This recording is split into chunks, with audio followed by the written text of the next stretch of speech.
Welcome to PreMath. In this video, we have got this five-sided polygon A, B, C, D, E.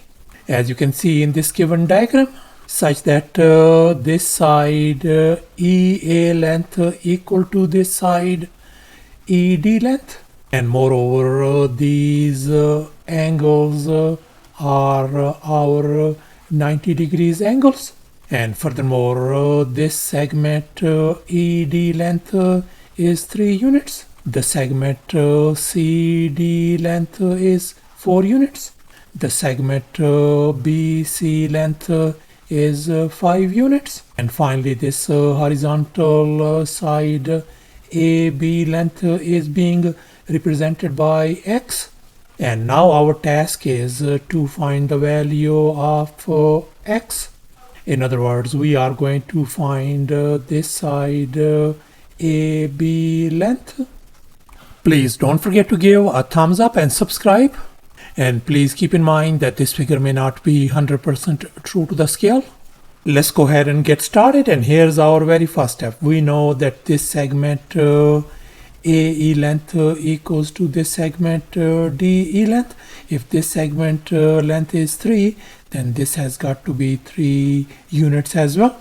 And here's our next step. We know that this segment DE length is 3 units. And this segment CD length is 4 units. And both of these segments are perpendicular to each other. So therefore, we are going to think outside the box and we are going to draw some auxiliary lines to make our job simple. As you can see in this next step, I have constructed this rectangle CDEF such that this segment CD length equal to this segment EF length. If this is 4, then this has got to be 4 units as well. And likewise, this segment CF length is going to be equal to this segment DE length. It is 3 units, so this has got to be 3 units as well. And furthermore, this angle is our 90 degrees angle. And furthermore, this CD is parallel to this side EF. And likewise, these segments CF and this segment DE are parallel as well. And now let's make an observation. We can see that this whole side BF length is going to be a sum of these two individual side lengths, 5 and 3. If we add them, we are going to get 8 units. And now in this next step, I am going to connect these 2 points E and B. As you can see in this next step, I have connected these 2 points B and E. And as a result, we are ended up with these 2 right triangles. This triangle EAB and this other right triangle EFB. Such that both of these right triangles have common hypotenuse EB. And now we are going to focus on this right triangle EFB. And we are going to apply the Pythagorean theorem on this triangle to solve for this hypotenuse EB.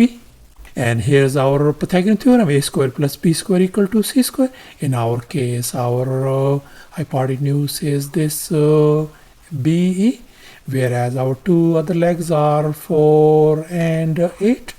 Let's go ahead and fill in the blanks in this Pythagorean formula. So we got 4 square plus 8 square equals to our hypotenuse is BE length square. Let's simplify. We are going to get 16 plus 64 equal to BE square. Let's simplify furthermore. We can see our BE square value simply turns out to be 80. So thus we figured out our BE square value equals to 80. And now we are going to focus on this other right triangle EAB. And we are going to apply the Pythagorean theorem on this triangle as well to solve for our this x value. And here's our Pythagorean theorem once again, a square plus b square equal to c square. And in our case, our hypotenuse EB length square equals to 80. Whereas our two other legs are x and 3 as well. So let's go ahead and fill in the blanks in this Pythagorean formula. So we can write down x square plus 3 square equals to our hypotenuse is BE and then whole square. Let's simplify furthermore. We got x square plus 9 equal to BE square. And now we know our BE square value is simply 80. So I'm going to replace this BE square with 80 over here. So therefore we could write x square plus 9 equals to 80. And now I am going to subtract 9 from both sides to isolate x square. And here we can see these are gone. So therefore x square value simply turns out to be 71. And now I'm going to undo this square by taking a square root on both sides.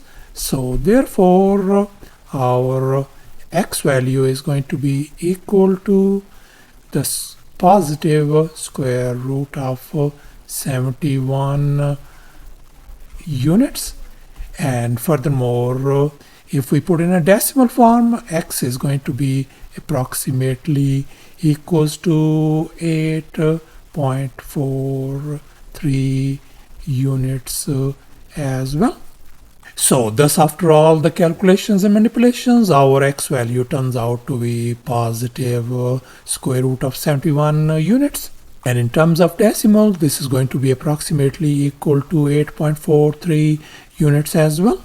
In other words, our x value is going to be equal to the square root of 71 units. In other words, x is going to be approximately equal to 8.43 units as well. And that's our final answer. Thanks for watching, and please don't forget to subscribe to my channel for more exciting videos. Bye.